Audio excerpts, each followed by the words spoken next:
COVID infection 19s in the UK are back to late summer levels. Yeah, that's right. The coronavirus in the UK is back to the levels seen at the end of last summer with around 1 in 1,000 people being infected. Yeah, that is something that we're going to be talking about. And we're also going to be talking about, Boris Johnson's personal mobile phone has been available online for the past 15 years. I know what you guys are wondering. We'll get to that real soon. But here is a little snippet right here of Relaks Radio, trying to show you what we're at right here. So check this out.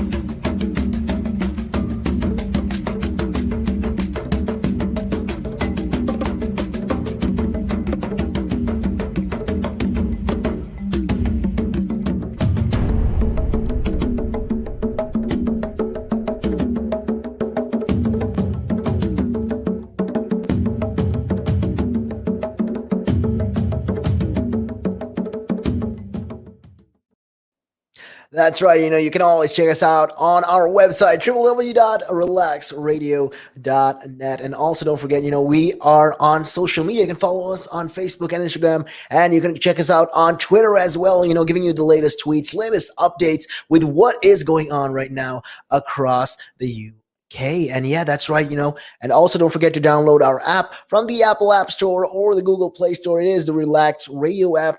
And yeah, you can carry us all day, every day, 365, 24/7. That's right. We're always on the go. Wherever you go, we'll be with you, keeping you guys up to date and with a lot of these hot topics as well. And hey, in case you guys want to get in touch with us, hey, you can always call us up. Make sure to hit me up on those numbers. It is 07852-473-473. Those are the numbers. That's right. And yeah, in case you guys are having any thoughts or opinions of your own, hell, you can always call us up. And yeah, getting back to it.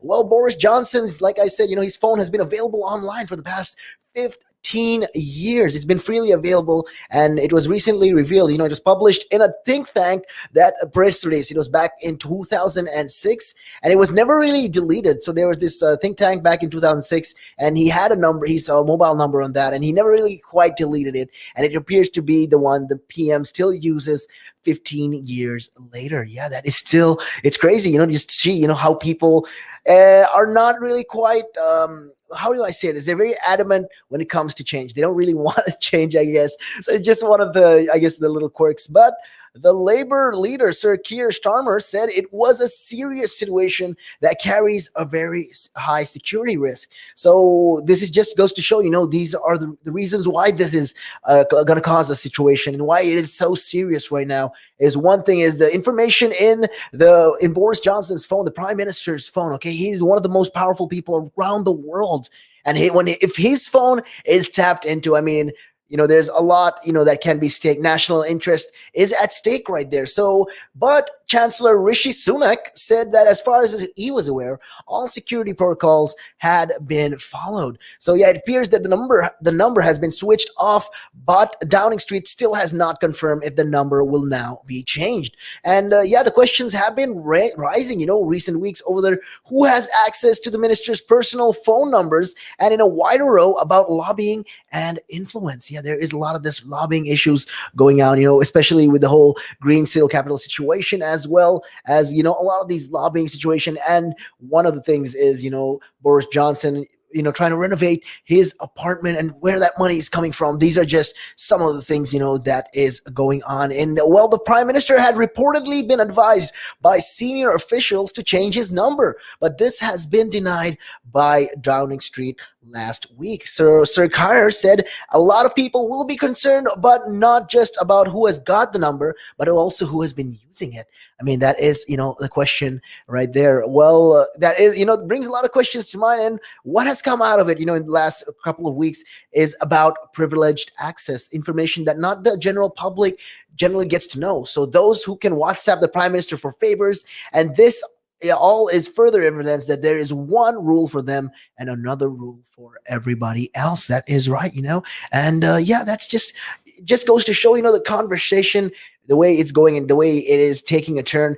Well, the labor leader also said he had changed his number when he became the director of public prosecutions back in 2008, adding, "I've kept it secure since then." But then Mr. Sunak said, what made the prime minister special was that he was very incredibly approachable. So he was the kind of person, you can get to and you can get into contact to, and he's really down to earth as well. So he also added, you see it wherever he's out and about. People feel like they can relate to him, they can talk to him, and they can tell him what's on their mind. But Mr. Sunak also revealed he has not changed his own personal mobile phone number since becoming chancellor last February. So he's saying like all of these things, and it just goes to show, that the think tank also recently that they're saying is that they released with the PM's number on it was related to Mr. Johnson's then job as a shadow higher education minister, an MP for Henley, and invited journalists to contact him for further information. So this was before he became prime minister.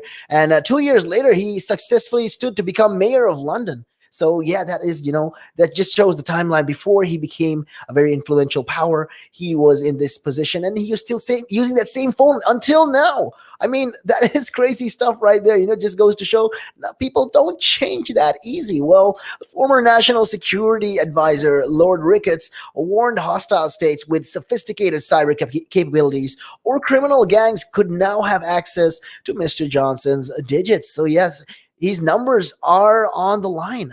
That's the funniest way for me to put it. I mean, it just goes to show, right now there is a lot of, it's very dangerous, especially when a person in power, when a president of a country or a nation, or the prime minister of a nation, a person who is one of the highest powers in the nation, in the country, is when he's details like this, when his personal mobile phone is available for everyone to use. I mean, the chances of it getting hacked and getting it leaked or anything of that sort is very high likelihood. So the crossbencher peer also said that he would have thought changing your mobile phone when becoming prime minister would have been an elementary security precaution these days. I mean, celebrities do it. I mean, come on, think about it. I mean, yeah, it's a little. I mean, okay, look, I've been also using my same SIM for the past same couple of years, but when you're in a position of power, it's always a good idea to make sure that, you always make sure that you change your numbers, because, that's a number. Right now, you're not an ordinary person anymore. You're a person with power, with some certain influence. So this is just elementary. And earlier this week, the UK's top civil servant, Simon Case, told MPs that that officials put security packages around all the communications that ministers have by whatever means. And he added the level of encryption and standards of security on everybody's mobile phones increasing all the time. So yeah, the Labour MP Rachel Hopkins also said that the incident had implications for security, lobbying, and the risk of possible blackmail. I mean, that is also, something that is very true, that could happen, and it's bound to happen, especially when your information is out there on the leak and you're trying to have a casual conversation. It could be one thing or the other. It could be anything at all. And then when somebody gets into your, private information like that, if they tap into your phone and they get your private information, I mean, there always stands the chance, for them to blackmail you. And but the Home Minister Victoria Atkins said the Prime Minister was aware of his responsibilities on national security. And she said that, he had complete and utter confidence in the Prime Minister Johnson, and his advisors knew what needed to be done for him to fulfill those duties. That's right. And it was also revealed, earlier this month that the Prime Minister had contacted businessman Sir James Dyson at the start of the pandemic. So in the change of, these text messages, Mr. Johnson promised to fix a certain tax issue for Sir James, whose company, has been planning to work on this building ventilator during the pandemic. I mean, it's also for a good cause, but at the same time, it just goes to show what is, happening. And the Prime Minister said he'd done the right thing in shifting heaven and earth and doing everything he could possibly do to help increase the supply.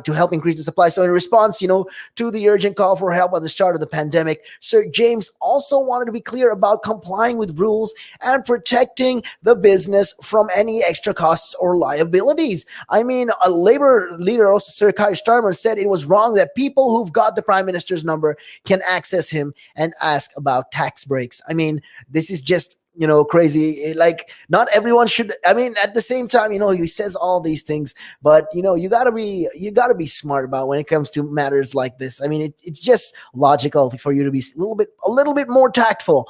And yeah, recently there's been a report that the UK's most senior servant, Simon Case, had suggested Mr. Johnson change his number because it was too widely known. And yeah, last week there was the universal credit claimant once contacted the prime minister directly. So these are the sources that are saying, and he said he was asking for help with their benefit claim after their these was passed number by a friend. So he's essentially, this person got the prime minister's mobile number, and he was able to contact him talking about these tax breaks. And it's just crazy. I mean, for something like this to benefit yourself, you're texting the prime minister about some issues like this. I mean, that's just crazy stuff.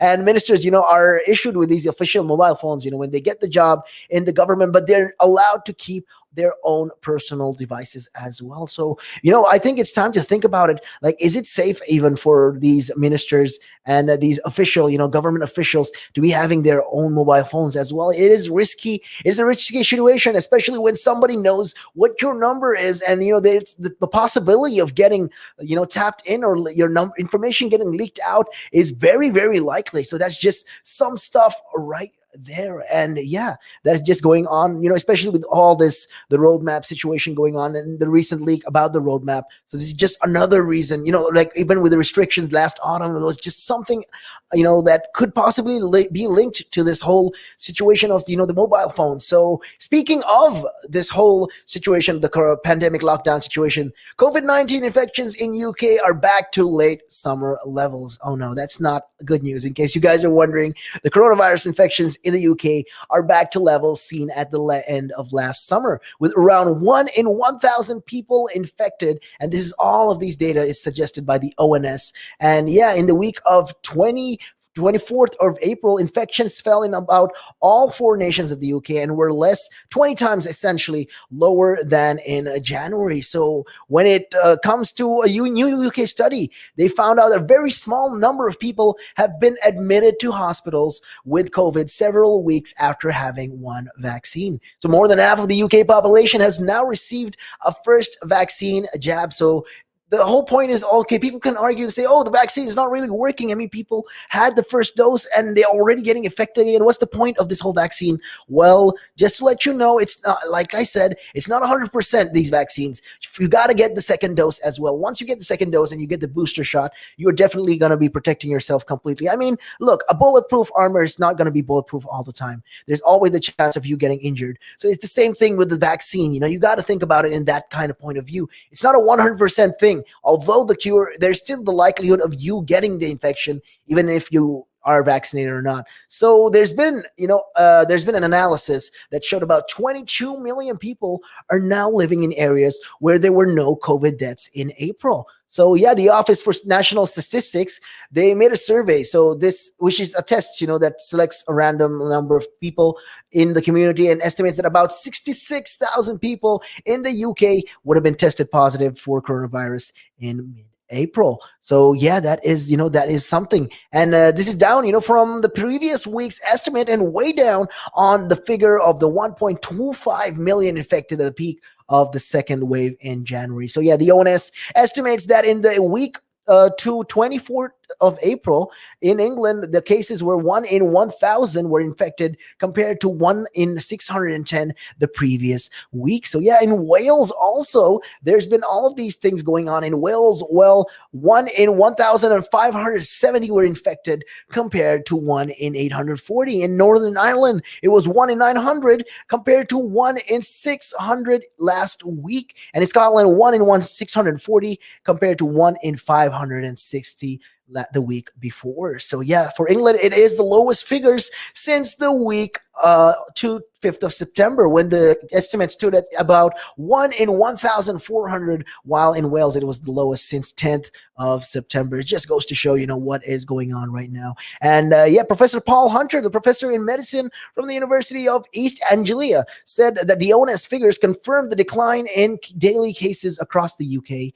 and was evidence that the recent relaxation of restrictions restrictions had not had a negative impact. I mean, look, think about it. Although they say all of this, at the same time, you got to understand the vaccine is making a proper effect into this whole cycle of the coronavirus. And we got to understand that at the same time, although the virus is working like this, although these vaccines are counteracting the viruses, and although we keep safe, the numbers are eventually going to go down. So the more people that are getting vaccinated, the higher chance and the higher likelihood that the number of infections, the number of people getting, the number of cases in an overall day is going to reduce significantly. It's going to reduce marginally. I mean, that's just what it is. But some experts, though, are saying that are more cautious. They're saying we should continue to be aware of the possible spread of variants and any changes in infection numbers. I mean, yes, when you're talking about variants, they're talking about